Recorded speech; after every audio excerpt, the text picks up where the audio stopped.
So hello guys.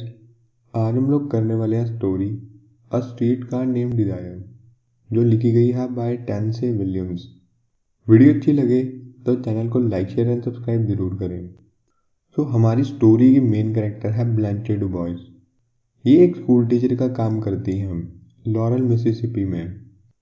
अब story में होता क्या है कि ये जो ब्लैंच है ये आ जाती है अपनी सिस्टर के घर, जो होता है न्यू ऑरलियंस में, और इसकी सिस्टर का नाम होता है स्टेला कॉल्स्की। जब ये अपने सिस्टर के घर आती है तो इसकी सिस्टर अपने घर पर नहीं होती, ये उनके नेबर से मिलती है और वो जाकर इसकी सिस्टर को ढूंढ के लाते हैं। और जब ये अपनी सिस्टर से मिलती है तो ये उसे उसके घर के बारे में कुछ अजीब सी बातें कहने लगती है। कहती है कि तुम ये 2 रूम के अपार्टमेंट में कैसे रह लेती हो, तुम्हें ये जगह कुछ अजीब नहीं लगती।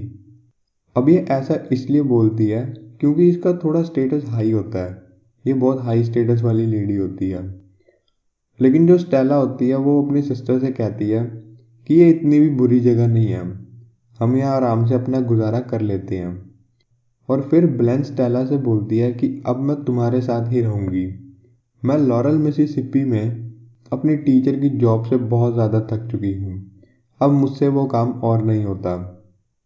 अब ऐसे ही बातें करते करते ब्लेन स्टेला को बेलेरीव के बारे में बताती है। बेलेरीव इनके पूर्वजों का घर था जो इनके बड़े बूढ़ों ने बनाया था। ब्लेन स्टेला को कहती है कि अब वो घर हमारे पास नहीं रहा। असल में उस घर पर एक कोर्ट केस चल रहा था और ये वो कोर्ट केस हार गए, और इसीलिए अब वो घर किसी और के पोजीशन में है। जब ब्लेन स्टेला को ये बता ही रही होती है, उसके बाद स्टेला एकदम से वॉशरूम चली जाती है और इतने में स्टेला का हस्बैंड स्टैनली वहाँ पर आ जाता है और वो ब्लेन से आकर उसके पास्ट लाइफ के बारे में कुछ सवाल पूछता है। लेकिन जो ब्लेंच होती है वो उसकी ऐसी बातें सुनकर थोड़ा अपसेट हो जाती है और उसे स्टैनली का बिहेवियर बिल्कुल भी अच्छा नहीं लगता, और वो उसे कहती है कि मैं अभी थोड़ा ठीक फील नहीं कर रही हूँ, मैं तुम्हारे सवालों का जवाब बाद में देती हूँ। अब उसी रात क्या होता है कि स्टेला और ब्लेंच दोनों डिनर और मूवी पर जाने का प्लान बनाते हैं, और जिस टाइम पर ये दोनों मूवी और डिनर के लिए बाहर जा रहे होते हैं उसी टाइम पर स्टैनली घर पर ही अपने दोस्तों के साथ पोकर खेल रहा होता है। अब जिस टाइम पर स्टेला और ब्लेंच बाहर जा रहे होते हैं उसी वक्त स्टैनली ब्लेंच को रोककर एक सवाल पूछता है। स्टैनली पूछता है कि वो जो तुम्हारे पूर्वजों का घर था बेलेरीव, वो अब तुम्हारे पास क्यों नहीं है, ये केस तुम क्यों हार गई। तो अब ब्लेंच को इस बात पर थोड़ा गुस्सा आता है। वो सारे पेपर और डॉक्यूमेंट्स ले आती है और उसे सारा समझाने की कोशिश करती है कि ये देख लो, ये हुआ था, ये हुआ था। लेकिन स्टैनली को कहीं ना कहीं ब्लेंच पर शक हो रहा होता है, क्योंकि स्टैनली को लग रहा होता है कि जो ब्लेंच है वो हमें धोखा दे रही है, क्योंकि उस घर पर ब्लेंच और स्टेला का बराबर का हिस्सा था। और इसी बात से कहीं ना कहीं स्टैनली को ब्लेंच पर शक हो रहा था। उसे लग रहा था कि ब्लेंच उन्हें धोखा देने की कोशिश कर रही है। अब आगे क्या होता है कि स्टेला और ब्लेंच इस बात के बाद मूवी देखने के लिए चले जाते हैं, और जब वो थोड़ी देर के बाद वापस घर आते हैं तो वो देखते हैं कि स्टैनली अभी भी अपने दोस्तों के साथ पोकर खेल रहा है। और जब वो वापस आती है उसी वक्त ब्लेंच की मुलाकात होती है स्टैनली के एक फ्रेंड से जिसका नाम था मिच। अब स्टोरी में यहाँ होता क्या है कि ब्लेंच जब मिच से मिलती है तो वो उसे प्यार करने लगती है। ये दोनों एक दूसरे को पसंद कर लेते हैं और दोनों एक दूसरे से बातें करने लगते हैं। ब्लेंच को मिच बहुत ही सेंसिबल और सेंसिटिव सा लड़का लगता है।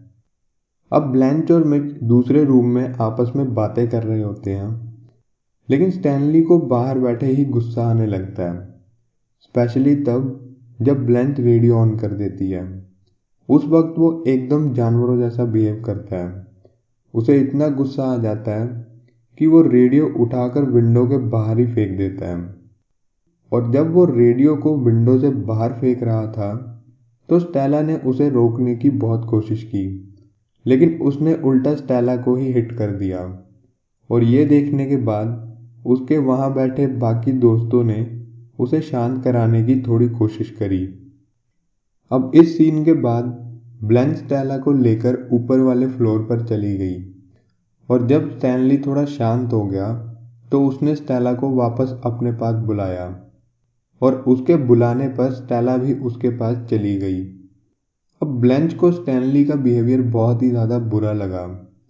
अगली सुबह ब्लेंच ने अपनी सिस्टर से कहा कि ये तुम्हारा हस्बैंड कैसे जानवरों की तरह बिहेव करता है, तुम इसके साथ कैसे रह लेती हो। तो स्टेला ब्लेंच से कहती है कि स्टैनली एक अच्छा पर्सन है। मैं जब रात को उसके पास वापस गई थी तो उसने मुझ पर बिल्कुल भी गुस्सा नहीं किया। लेकिन जो ब्लेंच होती है वो स्टैनली के बारे में बुरा भला बोलती ही रहती है। वो स्टेला की बातों पर बिल्कुल भी यकीन नहीं करती।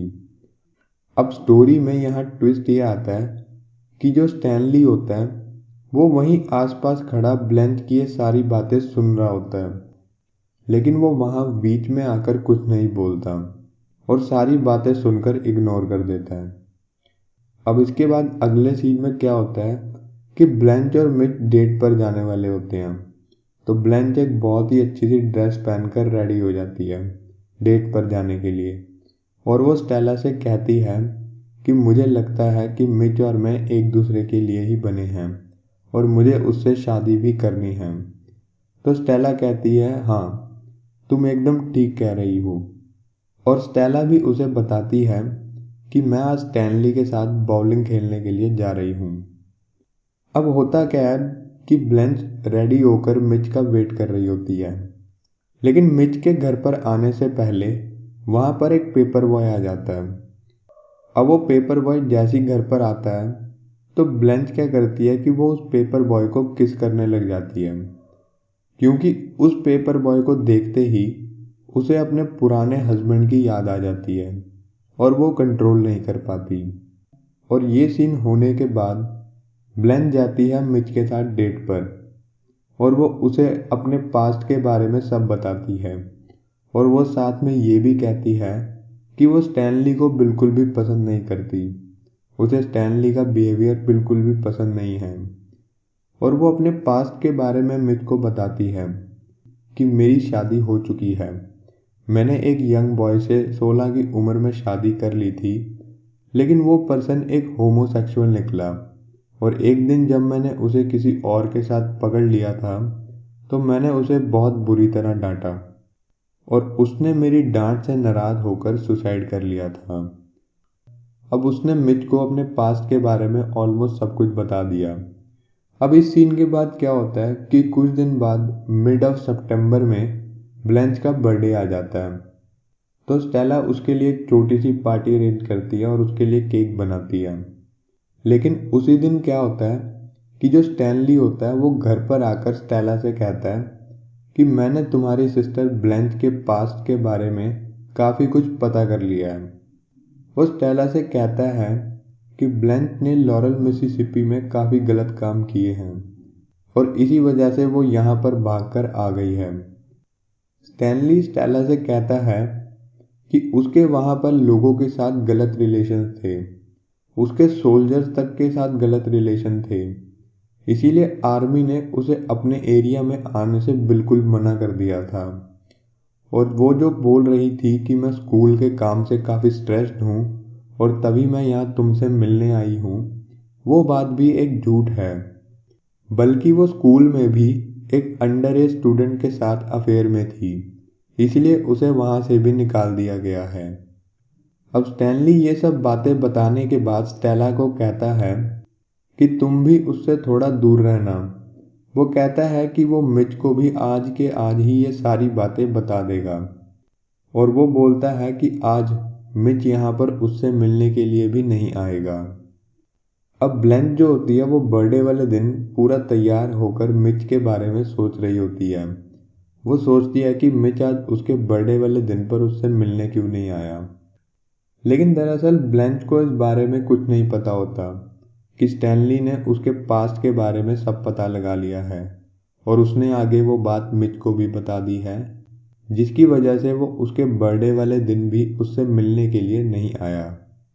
अब जो स्टैनली होता है वो घर पर जब आता है वापस थोड़ी देर में, और वो ब्लैंच को बर्थडे गिफ्ट देता है। वो बर्थडे गिफ्ट में ब्लैंच को लॉरल मिसिसिपी वापस जाने की एक टिकट देता है। अब जब ब्लैंच ये टिकट देखती है तो वो बहुत ही ज़्यादा उदास हो जाती है, क्योंकि उसका वापस जाने का कोई मन नहीं था।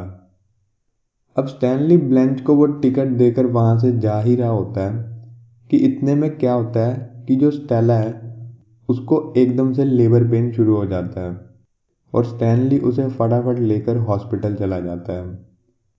अब उसी शाम के टाइम क्या होता है कि मिच ब्लैंच से मिलने के लिए आ जाता है। लेकिन जिस टाइम पर वो ब्लैंच से मिलने के लिए आता है उसने बहुत ज़्यादा ड्रिंक करी होती है और वो बहुत ज़्यादा डिप्रेस फील कर रही होती है।